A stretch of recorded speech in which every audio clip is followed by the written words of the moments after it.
अस्सलाम वालेकुम, welcome to forum app studio. इस वीडियो में हम लोग देखेंगे किस तरह से हम लोग एक इमेज को गैलरी से या कैमरा से पिक करके फायरबेस की स्टोरेज में अपलोड करेंगे। और ये एक साइड फीचर है जो कि मेन कंपोनेंट, जो मेन फीचर हम बना रहे हैं कैटेगरी मैनेजमेंट, उसमें कैटेगरीज़ को ऐड करते वक्त हम इमेज को भी फायरबेस पे अपलोड करेंगे और कैटेगरी को भी अपलोड करेंगे। तो उसका पहला फीचर हम यहाँ पे कर रहे हैं कि इमेज को किस तरह से हम लोग गैलरी से या कैमरा से पिक कर सकते हैं और किस तरह से उसे हम फायरबेस पे सेंड कर सकते हैं। तो इसके लिए हमें सबसे पहले एक नया पेज बनाना होगा। तो क्योंकि कैटेगरी मैनेजमेंट फ़ीचर पे हम काम कर रहे हैं, तो कैटेगरी मैनेजमेंट जो है एडमिन का काम होता है। तो हम एक नया फ़ोल्डर बना लेंगे व्यूज़ में, जो कि एडमिन पेजेस के नाम से होगा। एडमिन पेजेस के अंदर अब हम लोग एक नया पेज बना लेंगे। हमने एक नया आइटम बना लिया, एक कंटेंट पेज बना लिया। इस कंटेंट पेज का नाम हम रख लेते हैं ऐड कैटेगरी, जिससे ये कैटेगरी ऐड करने का एक पेज बन जाएगा और ये हमारे पास बन गया। अब ये वर्टिकली स्टैक लेआउट में लगा हुआ है, तो हम इसको कुछ स्पेसिंग असाइन कर देते हैं। तो हमने इससे स्पेसिंग दे दी 20 की, और फिर साथ में कुछ मार्जिन दे देंगे हम लोग, कुछ पैडिंग, और हमने पैडिंग भी इसको दे दी 24 पिक्सल की, और साथ में इसका टाइटल थोड़ा सा हमने स्पेस इसमें प्रोवाइड कर दी। तो अब ये हमारे पास एक प्रैक्टिकल बन गया। अब यहाँ पे आके हम लोगों का एक लेबल लगा हुआ है, तो ये लेबल हमें क्योंकि अच्छा नहीं लग रहा, तो हम इसकी जगह पे अपना लेबल लगाएंगे, लेबल, और इसमें लिखेंगे टेक्स्ट। तो इसमें कुछ चीज़ें मुझे इंटेलिजेंस ने दे दी है, तो हम फिर भी इसे टाइप करेंगे। मैंने टेक्स्ट में लिखा ऐड कैटेगरी, और साथ में अब मैंने इसका कुछ फ़ॉन्ट साइज़ थोड़ा सा ज़्यादा कर दिया। फ़ॉन्ट साइज़ इक्वल टू 28, और ये एक फॉर्म बन गया। अब इस फॉर्म के अंदर और चीज़ होगी। अब हमारे पास जो चीज़ हमने लगानी है वो लगाएंगे हम लोग एक इमेज, क्योंकि हम लोग यहाँ पे हमने सेलेक्ट करना है कैटेगरी को। तो हमने कैटेगरी की इमेज को सेलेक्ट करना है। तो सेलेक्ट करने के दो ऑप्शन हो सकते हैं, या तो कैमरा से हो सकता है या फिर वो गैलरी से हो सकती है। तो हम लोग यहाँ पे बजाय कोई बटन लगाने के हम एक इमेज ही लगा देंगे। तो इमेज लगाने के लिए हमें सबसे पहले तो इमेज चाहिए। तो मैंने एक इमेज गूगल से डाउनलोड की हुई है, कैमरा इमेज के नाम से। तो हम इस इमेज को कॉपी कर लेंगे अपने प्रोजेक्ट के रिसोर्सेज के अंदर, फिर इमेजेस के अंदर। अब हम इस इमेज को लगा सकते हैं। इमेज कॉपी करते वक्त या फाइल कॉपी करते वक्त आपको ये ख्याल रखना है कि उसमें माइनस का साइन नहीं होना चाहिए, उसमें न्यूमेरिक कैरेक्टर नहीं होना चाहिए, पर किस लेटर नहीं होने चाहिए। इसमें सिर्फ लोअर केस और अंडरस्कोर ही अलाउड है। हमने यहाँ से ड्रैग एंड ड्रॉप करके ये लगाई, तो अब ये एक इमेज लग गई। अगर हम देखना चाहें कि ये इमेज कैसी नज़र आ रही है, तो हम लोग इस प्रोजेक्ट के इस पेज को as a start page set कर सकते हैं, ताकि बार बार हमें लॉगिन करके ये किस तरह से आना ना पड़े। तो हम डायरेक्टली होम पेज के ऊपर, यानी ऐप के स्टार्ट पेज पे ही इसे सेट कर सकते हैं। तो स्टार्ट पेज पे सेट करने के लिए उसका नाम ऐड कैटेगरी है। तो हमने इसका नाम ऐड कैटेगरी रखा हुआ है। तो ये सेलेक्ट नहीं होगा यहाँ से, ऐड कैटेगरी नाम की कोई भी इंस्टेंस उसे नहीं मिली। तो इस वजह से, क्योंकि वो तो एडमिन के पेजेस में, तो हम यहाँ से using mobile shop dot views dot admin pages select करेंगे, और आपके प्रोजेक्ट का जो नाम होगा आपको उसके dot views dot admin pages आएगा। तो अब हमारा ये page as a start page set हो गया। अब हम इसको यहाँ तक जितना भी हमने काम किया, हम इसको रन करके देखेंगे क्या हमारी इमेज वहाँ पे लग गई है या फिर नहीं लग गई। तो मेरे पास एक एंड्रॉइड डिवाइस एमुलेटर है, मैं इसको स्टार्ट करता हूँ और हम देखते हैं कि किस तरह का व्यू आएगा। ओके, यहाँ पे हम सिंपली देख सकते हैं कि हमारे पास कैमरा लग चुका है, साथ में एक लेबल लग चुका है। और अब हम इस पर क्लिक करें तो कुछ भी नहीं होगा, क्योंकि कैमरा बाय डिफ़ॉल्ट क्लिकेबल नहीं होता, बटन्स क्लिकेबल होते हैं। तो अब हम वापस जाएंगे और यहाँ से पहला ये जो है इसको हॉरिजॉन्टली हम लोग सेंटर कर देंगे, ताकि ये तो सेंटर में हो जाए। अब इसके बाद ये इमेज काफ़ी बड़ी आ रही है, तो इसके अंदर हम लोग विड्थ रिक्वेस्ट को सेट कर सकते हैं, और विड्थ रिक्वेस्ट को मैं 100 कर देता हूँ, और इसका भी हॉरिजॉन्टल ऑप्शन जो है मैं इसको सेंटर कर दूंगा, ताकि ये भी सेंटर में आ जाए। तो अब ये दोनों चीज़ें सेंटर में आ गई हैं। और अब हमें ये करना है कि इमेज को क्लिकेबल बनाना है। तो इमेज यहाँ पे सेल्फ क्लोजिंग टैग के अंदर है कि यहाँ पे इसका टैग क्लोज हो रहा है। तो अब हम क्या करेंगे, इसका सेल्फ क्लोजिंग ख़त्म करके इसका एक्सप्लिसिट यानी कि अलग से क्लोजिंग वाला जो बनाएंगे। और इसके अंदर अब हमें इसको, क्योंकि टैप करवाने से ही हमने सेलेक्ट कराना है, तो यहाँ पे हम लोग इसके जेस्चर रिकग्नाइज़र बनाएंगे। तो मैंने यहाँ पे लिखा इमेज, जो भी कंपोनेंट का नाम हो जिसके ऊपर आपने ये लगाना हो, तो आप इसके साथ डॉट जेस्चर रिकग्नाइज़र लगा सकते हैं।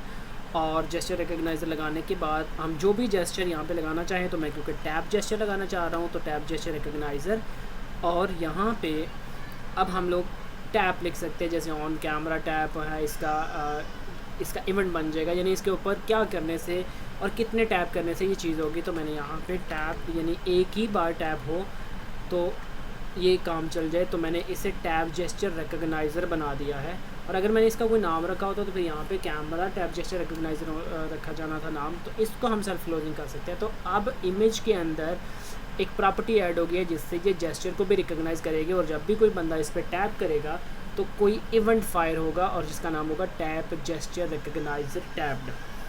अब अगर हम इसके कोड में जाके देखें तो इसके कोड के अंदर ये वाला फंक्शन बन गया होगा। तो अब हमें यहाँ पे क्या करना है कि जब भी ये बंदा कोई इस पर क्लिक करे तो अब क्लिक करने के बाद यहाँ पे उसे दो ऑप्शन मिले कि क्या आप कैमरा से सेलेक्ट करना चाहते हैं या फिर गैलरी से। तो सबसे पहले हम यहाँ पे इस सिंक लिख लेते हैं क्योंकि ये एसिंक्रोनस नेचर का फंक्शन बनने जा रहा है। और इसके बाद अब हम यहाँ पे क्या करेंगे कि अब हमने यहाँ पे सबसे पहले तो ट्राई कैच को इम्प्लीमेंट कर देना है, क्योंकि हम लोग जो भी ऐसा फीचर जिसमें हमें एरर आने का चांस हो तो हम वहाँ पे ट्राई कैच लगा देंगे। तो मैंने ट्राई कैच लगा दिया और ट्राई कैच के अंदर हमें एक बार अच्छा फिक्स कर देंगे इसको। तो मैंने इसका ट्राई के अंदर जो अगर कोई एरर आए तो उसका एक्सेप्शन को वो पिक करके इसमें सेव कर दे और फिर कोई मैसेज भी डिस्प्ले करा दे। तो मैंने यहाँ पर लिखा अवेट डिस्प्ले अलर्ट, और डिस्प्ले अलर्ट के अंदर क्योंकि आपको पता है 3 चीज़ें होती हैं तो यहाँ पे मैंने लिख दिया पहली चीज़ जो इसका टाइटल। तो मैंने कहा कि कोई मैसेज आ गया, हम यहाँ पे एरर भी लिख सकते हैं लेकिन अच्छा लफ्ज़ यह है कि यूज़र के लिए कोई ये मैसेज है। और मैसेज के अंदर क्या लिखा जाएगा, मैसेज के अंदर लिखा जाएगा something went wrong. Okay, something went wrong.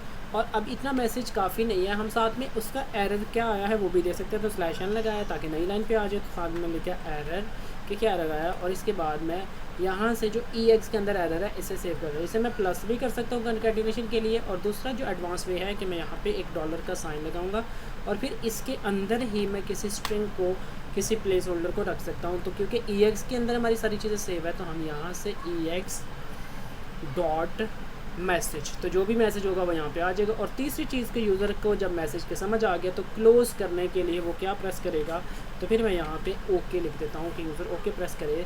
तो अब हमारा ये कोड कंप्लीट हो गया। अब ये ट्राई कैच का मैंने ब्लॉक बना दिया कि कोई कोड हम चलाएंगे जिसको ट्राई किया जाएगा चलाने का, और अगर कोई एरर होगा तो ये एक समथिंग वेंट रॉन्ग आ जाएगा, एप्लीकेशन क्रैश नहीं करेगी। तो अब यहाँ पे मैं लगाता हूँ क्योंकि हमने यूज़र से पूछना है कि तुमने कैमरा से पिक करना है या गैलरी से पिक करना है। तो मैंने एक वेरिएबल बनाया var चॉइस, और ये स्ट्रिंग का वेरिएबल होता है, इज़ इक्वल टू मैंने इसे अवेट लिख दिया। और अवेट के अंदर मैं यूज़र को दिखाता हूँ। अब मल्टीपल ऑप्शन यूज़र से जब लेने होंगे तो हमारे पास डिस्प्ले एक्शन शीट है जिसके अंदर कुछ प्रॉपर्टीज़ होती हैं। अगर आप इसको गौर करें तो पहला टाइटल, दूसरा कैंसिल, तीसरा डिस्ट्रक्शन, चौथे वाला जितने भी बटन हम लोग बनाना चाह रहे हैं। तो इसका टाइटल ये होगा सेलेक्ट इमेज फ्रॉम, और यहाँ पे अब मैंने कॉमा लगाया तो दूसरा एलिमेंट जो इसमें है कैंसिल। तो अगर यूज़र ने कैंसिल करना होगा तो यहाँ पे वो क्लोज़ का बटन एक लगा देता है, यानी क्लोज़ लिख देता हूँ तो इससे क्लोज़। और डिस्ट्रक्शन वाला क्योंकि डिलीट वगैरह के लिए ये रेड कलर का बटन होता है तो मैं इसको एम्प्टी छोड़ रहा हूँ, यानी मैं इसमें कोई भी चीज़ नहीं लिख रहा, या मैं इसे बिल्कुल इस तरह से एम्प्टी छोड़ सकता हूँ। और इसके बाद यहाँ पे आ जाएगा हमारे पास कितने बटन लगाने हैं। तो यहाँ से मैंने 2 बटन लगाए, जैसे एक बटन मैंने लगाया फ्रॉम कैमरा, या फ्रॉम का लफ्ज़ हमें ऊपर लिखा हुआ है तो हम यहाँ पे लिखेंगे कैमरा, और दूसरा ऑप्शन जो हम यहाँ पे लिखेंगे वो होगा गैलरी।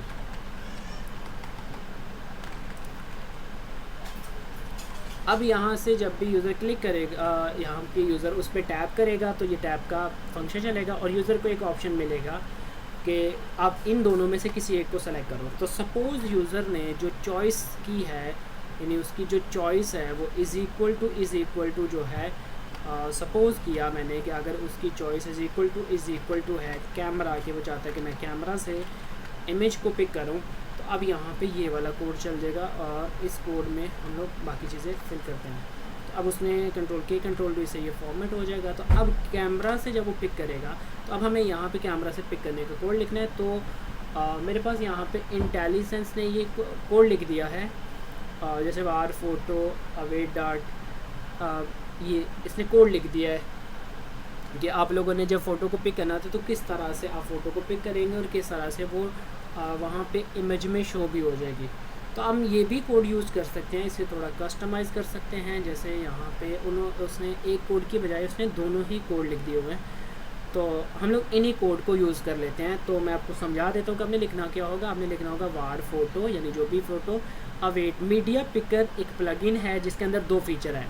एक है media picker dot capture photo async और दूसरा है media picker dot pick photo async.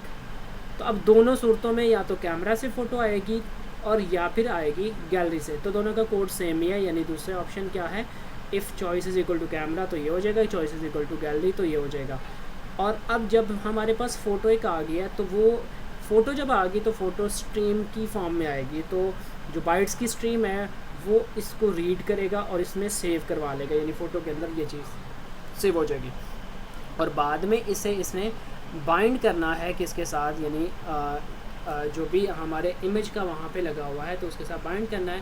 तो मैंने एक्स्ट्रा कोड हटा दिया। तो अब हमें उस इमेज का कोई नाम रखना होगा। तो ये इमेज जिसका नाम था x:name, ताकि हम इसके साथ बाइंड कर सकें, तो मैंने लिखा है x:name और इसमें मैंने लिख दिया इमेज प्लेस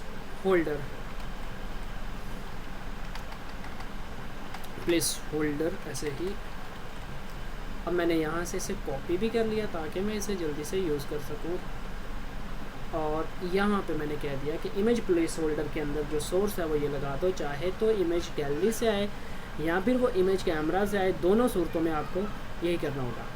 अब इसको करने के बाद हमें एक और एक्स्ट्रा काम करना होगा, वो ये काम करना होगा कि अब चाहे वो कैमरा से ओपन कर रहा है चाहे गैलरी से ओपन कर रहा है, हमें परमिशन देनी होगी कि एंड्रॉयड एप्लीकेशन को परमिशन मिल जाए कि वो कैमरा को ओपन कर सके। तो इसके लिए हम सॉल्यूशन एक्सप्लोरर में जाएंगे, यहाँ से हम प्लेटफॉर्म स्पेसिफिक कोड में जाएंगे और यहाँ से जाके हम एंड्रॉयड मैनिफेस्ट में जाएंगे। और एंड्रॉयड मैनिफेस्ट में इस एप्लीकेशन की सारी सेटिंग्स हैं, जैसे इसका पैकेज नेम क्या होगा, आप इन चीज़ों को चेंज कर सकते हैं। और यहाँ नीचे आके मैं आपको दिखा रहा हूँ कि यहाँ पे रिक्वायर्ड परमिशंस हैं। तो यहाँ पे पहली परमिशन सी के साथ है, तो मैं थोड़ा स्क्रॉल जल्दी से कर रहा हूँ। तो कैमरा की परमिशन, और दूसरी परमिशन राइट की परमिशन मुझे चाहिए। तो यहाँ पे मुझे W के साथ वो लफ्ज़ मिलेगा। ओके, तो W के साथ ये यहाँ पे आ गई मेरे पास राइट टू एक्सटर्नल स्टोरेज। ये दो परमिशंस मैंने ऑन कर दी। अब यहाँ पे इस निशान का मतलब है कि ये भी सेव नहीं हुआ, तो मैं इसे सेव करूँगा। इसे इस तरह से भी सेव किया जा सकता है। तो मैंने इसको सेव कर दिया, इसको बंद कर देंगे। अब हम इस फीचर को टेस्ट कर सकते हैं कि क्या ये इमेज सेलेक्ट हो के उस जो हमारा प्लेस होल्डर है उसके अंदर लग जाएगी कि नहीं लग जाएगी। तो अब हम इसको एप्लीकेशन को रन करेंगे। एप्लीकेशन हमारे पास रन हो चुकी है और इसके अंदर जो हमने चीज़ें लगाई हैं, जैसे यहाँ पे ऐड गैलरी का फॉर्म आया और क्योंकि हमने उसकी विड्थ 100 रखी थी तो यहाँ पे 100 विड्थ का ही ये आ गया है। तो अब मैं अगर इस पर क्लिक करूँगा तो आप देखें मेरे पास दो ऑप्शन आ गए, सेलेक्ट इमेज फ्रॉम, ये एक्शन शीट हमारे पास खुल गई। अगर मैं गैलरी सेलेक्ट करता हूँ तो क्योंकि ये एमुलेटर है तो इसमें मैंने एक फ़ोटो पहले से सेलेक्ट की हुई थी, तो गैलरी सेलेक्ट की तो मेरे पास उसने ये फ़ोटोज़ को ओपन कर दिया। तो मैंने यहाँ पे आईफोन की एक पिक्चर पहले से डाउनलोड की हुई थी, तो ये पिक्चर आप देखेंगे यहाँ पे डायरेक्टली लग गई। अब सेम यही चीज़ हमारे कैमरा के लिए, तो हम इसके कैमरा को, क्योंकि एमुलेटर है तो कैमरा में भी इसका उस तरह से एमुलेट ना हो सके, तो हम फिर भी इसे कैमरा से टेस्ट करते हैं। तो मैंने कैमरा टेस्ट किया, उसने कहा कि आपको परमिशन चाहिए कैमरा को यूज़ करने की, तो मैंने इसे परमिशन दे दी।